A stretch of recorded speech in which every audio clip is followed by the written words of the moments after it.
Kaya't ibigay mo na ang aming Christmas bonus, pati na ang 13th month pay, para lahat okay na okay. Okay ka ba dyan? Namamas ko po, Meta.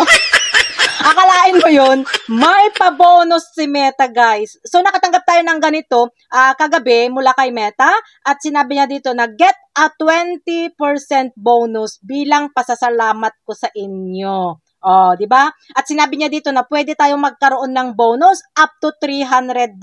Shene all. Shene all, Meta.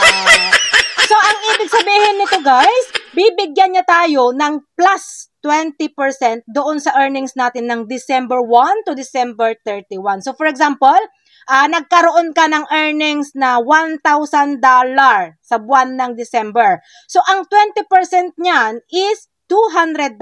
Kaya magkakaroon ka ng $200 na bonus mula kay Meta. So, ano pang hinihintay nyo? Damihan na natin ng mag-post para mas malaki ang earnings, mas malaki din ang bonus.